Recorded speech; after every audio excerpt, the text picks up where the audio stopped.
Bonsoir à tous, bonsoir à toutes. Donc c'est le J5, je crois, de mon défi live où je vous parle un petit peu de mes prises de conscience. Et là, ce soir, je ne savais pas trop de quoi vous parler. Et en fait, je me suis dit, je vais leur parler de la procrastination. Parce que aujourd'hui, par exemple, pour vous expliquer un peu ma situation, j'étais en formation hier, j'ai pris la route.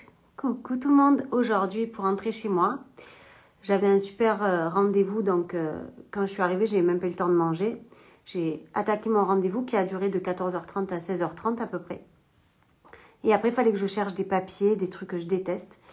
Donc, j'en ai cherché un qui était très important, qu'il me fallait absolument. Et là, maintenant, j'ai une liste énorme de papiers à fournir pour demain, pour un rendez-vous important.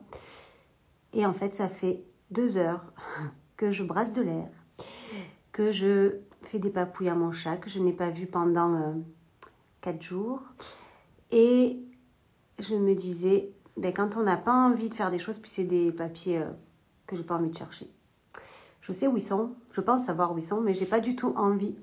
Et donc, je me rends compte, et c'est dans pas mal de cas comme ça, que quand on n'a pas envie de faire des choses, on trouve plein de bonnes excuses. Donc, j'ai répondu à des mails, j'ai fait plein de trucs, et à chaque fois, je vais pour me lancer dans ma recherche de papier. Et ça fait 2 heures que je trouve toutes les bonnes excuses possibles et imaginables pour ne pas le faire. Donc, est-ce que vous aussi, vous connaissez ça, la procrastination, quand vous n'avez pas envie de faire des trucs? Et je sais en plus que j'en ai besoin demain matin, donc il va falloir que je me bouge quand même. Parce que j'ai une liste énorme de papiers à trouver et j'ai pas du tout envie. Et en général, quand j'ai plein de choses à faire dans la journée et que j'ai pas envie d'en faire certaines, ben ça va être, pour être sûre de ne pas procrastiner, ça va être celle que je vais faire en premier. Et une fois que ces choses-là sont faites, on se rend compte que tout le reste se fait très, très, très facilement. Tu fais la timide? Comment vous fonctionnez, vous? Dites-moi en commentaire. Si vous aussi, quand il y a des trucs qui vous saoulent, ben vous les repoussez. Et là, je vois l'heure, il est 20h. J'ai toujours pas préparé le repas. J'ai toujours pas vidé ma voiture. Il y a toutes mes valises dedans.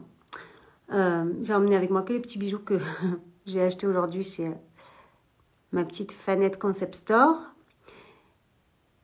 Et donc, je sais qu'il va falloir que je m'y mette. Donc là, l'excuse, ça va être d'aller faire à manger pour que mon fils mange. De faire manger cette petite créature avec son frère. Et à un moment, il va bien falloir que je le fasse.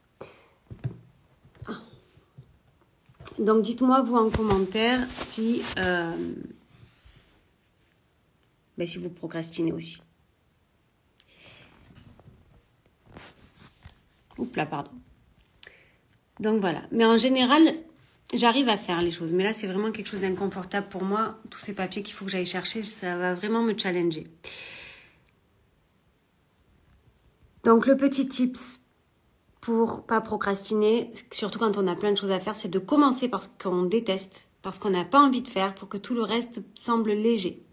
Donc là, moi, je vais mettre une petite bougie, que j'ai achetée d'ailleurs aussi chez Fanette tout à l'heure, chez Fanette Concept Store. Petite neuvaine, magnifique. Je vais ensuite mettre un peu de musique et je vais lancer le repas du soir pour que ça commence à cuire. Et ensuite, je vais commencer à chercher mes papiers. Donc voilà, comme je vous l'ai dit, je vais être obligée de le faire. Et puis comme je vous dis, j'ai rendez-vous demain matin très tôt. Donc je vous embrasse tous très fort. Je vais aller m'activer. Et merci à tous d'être présents. Et dites-moi dans quoi vous procrastinez. Dans quelle situation vous vous rendez compte que vous brassez de l'air, comme moi ce soir, et que vous procrastinez. Dites-moi en commentaire, j'ai hâte de vous lire. Je vous embrasse très fort et je vous dis à demain pour le jour 5 ou 6, je ne sais plus, du défi live.